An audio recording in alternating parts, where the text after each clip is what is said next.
The Gus Anastopoulo Law Firm has been serving residents of Charleston and North Charleston for 5 years in all areas of personal injury. I talked one-on-one with the founder and principal attorney of the law firm, Gus Anastopoulo, for this edition of Quintin's Close-Ups. And if you haven't already, subscribe to my YouTube channel and like Quintin's Close-Ups on Facebook. Gus Anastopoulo.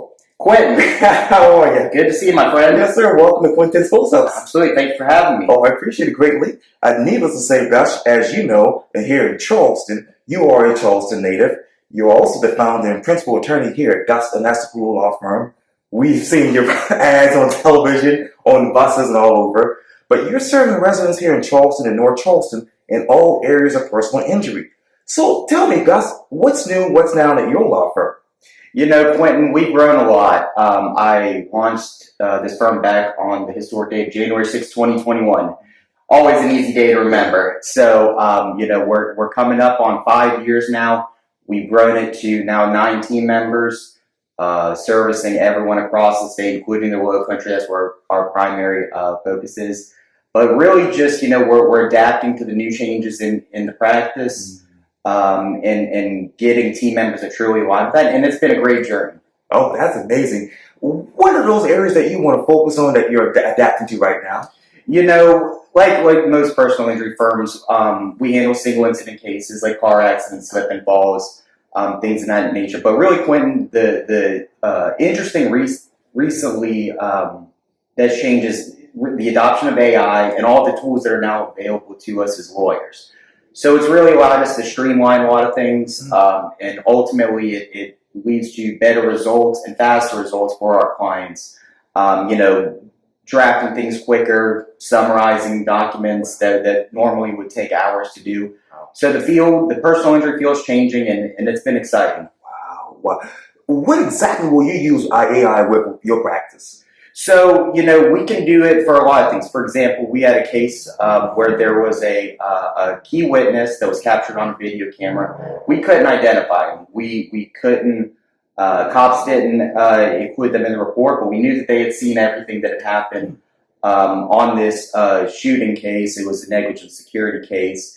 And ultimately, we were able to use facial recognition AI software to identify, track that person, ultimately get their statement and help the case. And so that was one very significant example of it. But day-to-day things, like I mentioned earlier, summarizing documents, and really it takes out a lot of time, allowing our folks to focus on the things that progress the case a lot forward quicker for our clients. And so those are really kind of the key areas: document summaries, ultimately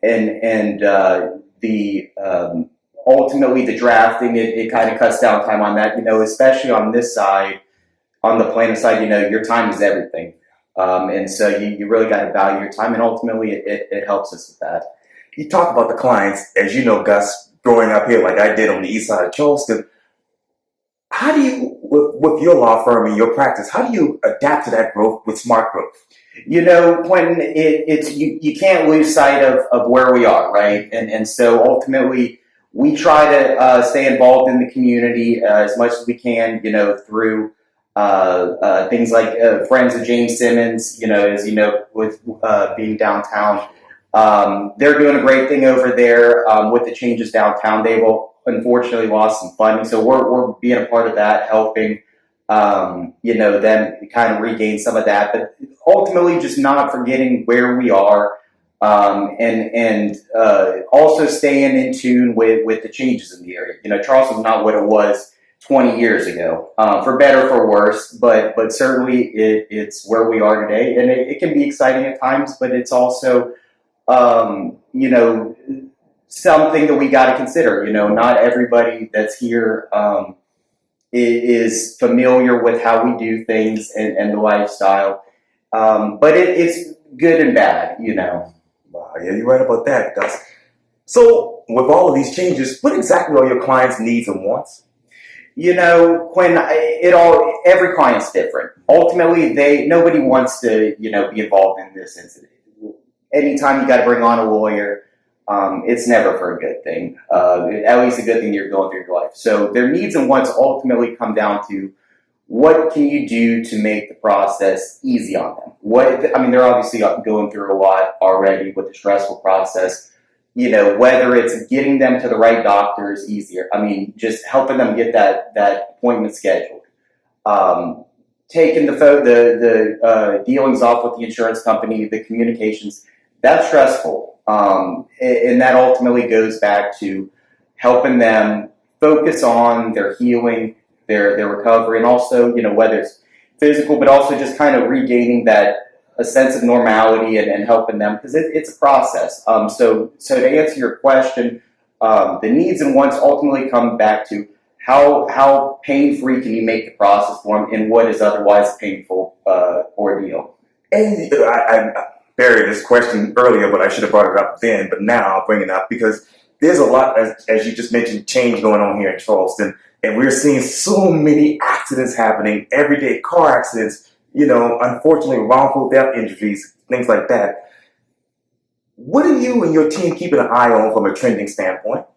Ultimately there's the self-driving vehicles, right? With a lot of people we're seeing that's cutting down on some accidents, but also with that, a lot of these vehicles are equipped with dash cameras. So what otherwise may have been left up to question a lot of times, sometimes can be resolved through getting the dash cam from the vehicle, improving fall. And so those are some of the changes that we've seen, at least on the car accident side. But really, just when you have a bunch of different people from all over the country coming in, it's going to change how the jury pool is. Typically, Charleston's a purple area, and it can definitely make the trial dynamics a lot a greater variety of what we otherwise would have seen with some new folks coming in. So those are some changes I'd say we've seen and adapted to.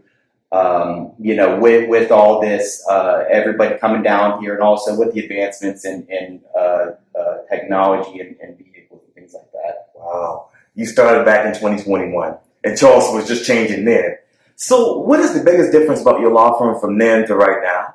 I'd say that when I first started, I was in practice about 3 years at that point. And so I had some experience, had handled the case from start to finish, done about everything I needed to do. And so when I opened it, to answer your question, I didn't really know what I was doing. I was like, all right, well, I'll kind of figure it out as I go along. But with that, you really kind of learn working the case is one thing, but also the biggest thing is teaching others that may not have the experience how to work the case, and ultimately getting them to buy into the purpose of why we're doing this and why messaging, communication is important. That's a big thing that we strive for with the clients, is maintaining good but also effective communication. You can talk with somebody, but it may not mean anything. So but that's also a coaching. You got to coach people up; they got to buy in. So what I've learned over the process is, managing people is something that takes time to learn, but also it's been something that I've enjoyed doing.